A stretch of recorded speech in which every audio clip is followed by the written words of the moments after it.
উপরন্তু আমরা আমাদের এই সব বিষয়গুলো থেকে অ্যাভয়েড করতে চাচ্ছি, কারণ আমরা অতটা যোগ্য না। আজকে পরিস্থিতিটা ঘটেছে, এটা শুধু একদিনের না। আজকে হাদি মরেছে, কালকে আরেকজন মরবে, কালকে আমি মরবো, তারপরের দিন মরবে, এর মরতেই থাকবে। বাংলাদেশে ওই ইনসাফ হবে না যেটা আপনি বসে বসে চাচ্ছেন। এর জন্যে মুহাম্মদ সাল্লাল্লাহু আলাইহি ওয়াসাল্লাম যে পন্থা অবলম্বন করে গেছেন, আমাদেরকে সেটা করতে হবে। সেটা কি? এক না একতন্ত্র, মানে একজন লিডার থাকতে হবে ন্যায়ের পক্ষে।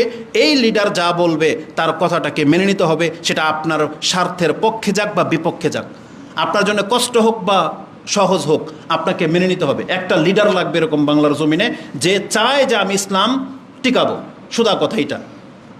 একটা আপনি বাংলাদেশকে দেখেন, বাংলাদেশকে আপনি ইন্ডিয়া মুক্ত করেন, বাংলাদেশকে আপনি সবাইকে পয়সাওয়ালা করে দেন, দুর্নীতি সব মুক্ত করে দেন, তারপরও যদি আপনি মরে যান, আপনি বলতে পারবেন না আল্লাহর কাছে যে আল্লাহ আমি তোমার রাস্তায় সংগ্রাম করেছি? বলতে পারবেন না।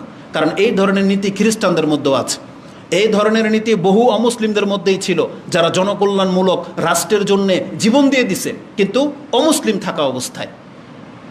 ইসলামকে বোঝার চেষ্টা করেন। যারা জোর করে শহীদ বানাইতে চান কাউকে, আপনার রাসূল ইসলামের ওই হাদিস পড়বেন গিয়ে, যেখানে রাসূল বলেছেন একমাত্র লা ইলাহাকে উঁচু করার জন্য যারা মরবে, তারা ছাড়া কোনো রাষ্ট্র, দল, ব্যক্তিকে উঁচু করার জন্য শহীদ হলে সেটা শহীদের মর্যাদা হবে না। সেটা ওই যে উপাধিগত শহীদ বলতে পারেন আপনি, যেমন ধামাচাপা দিয়ে মরে যায়, পানিতে ডুবে মরে যায়। তাহলে যদি গার্মেন্টসের নিচে যখন শত শ্রমিক মরে যায়, ওরা আপনি শহীদ বলতে পারেন। কেন? ওই চাপা পরে মরে গেছে, ওই হাদিস আপনি এখানে ফিট করতে চাচ্ছেন। হ্যাঁ, তাহলে আপনি বলতে পারেন, কোনো আপত্তি নেই। নৌকা ডুবে যখন নারায়ণগঞ্জ প্রায় মরে না, আপনি এদেরকে, আপনি তো বিচার করতেছেন না নামাজি না বেনামাজি, আপনি বলছেন পানি ডুবে মরছে তাহলে শহীদ। হ্যাঁ, বলতে পারেন, আপনি বলতে থাকেন, কিন্তু কাউকে ট্যাগ লাগায়েন না, একবারে শহীদ উপাধি দিয়ে দিয়েন না। কারণ রাসূলুল্লাহ সাল্লাল্লাহু আলাইহি ওয়াসাল্লামের সামনে একজন সাহাবীকে বলা হয়েছে যে তার চাইতে উত্তম ব্যক্তি আমি আর দেখি নাই, আল্লাহ যদি তার উপর রহমত না করে তার কার উপর রহম করবে। তখন কিন্তু রাসূল ইসলাম এই কথা বলেছিলেন যে লা আদরি ইয়াফআলুল্লাহু বি ও আনা রাসূলুল্লাহ, আমি আল্লাহর রাসূল হওয়া সত্ত্বেও আমি বলতে পারি না কিয়ামতের মাঠে আমার সাথে আল্লাহ কি আচরণ করবে। সেই মহিলা সাহাবীর নামটা আমার মনে নাই, সে বলতেছে যেই দিন আমি মুহাম্মদ সাল্লাল্লাহু আলাইহি ওয়াসাল্লামের মুখে এই কথা শুনেছি, ওই দিনের পর থেকে আমি কোনো ব্যক্তির সাফাই গাইনি। ওই দিন থেকে আমি কোনো ব্যক্তির মর্যাদাকে উঁচু করার জন্য তাকে জান্নাতে সার্টিফিকেট দেই নাই।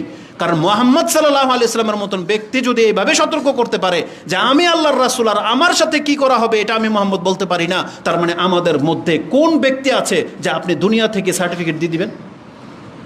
এই জন্য মরতে যদি খায়েশ থাকে, আপনি আল্লাহর কালামকে উঁচু করার জন্য মরার জন্য প্রস্তুত হয়ে যান। মরব আমরা সবাই, এ মরেছে, অনেককে মারা হবে জুলুম করে, তাহলে সে মাজলুম। আমরা আল্লাহর কাছে দোয়া করতে পারি, আল্লাহ তুমি তার পাপগুলোকে ক্ষমা করে দে, আল্লাহ তুমি জান্নাতি হিসেবে কবুল করে নাও। এটা আমরা বলতে পারি, মিম্বর থেকে বলবো, সব সময় বলবো। যারা ন্যায়ের পক্ষে কাজ করে যাচ্ছে, আল্লাহ তাদের প্রত্যেকটা রক্তকে আল্লাহ তুমি কবুল করো। আর অনেক ছাত্ররা আছে যারা ভালো ভালো কথা বলে, কিন্তু তারা দিন ধর্ম বোঝে না, আকীদা বোঝে না। আল্লাহ ওদেরকে হেদায়েত দান করো, ওদেরকে দুনিয়ার জন্য না, আল্লাহ তোমার জন্যে লড়ার জন্য ওদেরকে প্রস্তুত করে দাও।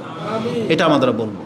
আল্লাহ তুমি আমাদেরকে দিনের উপরে টিকে রাখার তৌফিক দান করো। আমিন ইয়া রাব্বাল আলামিন।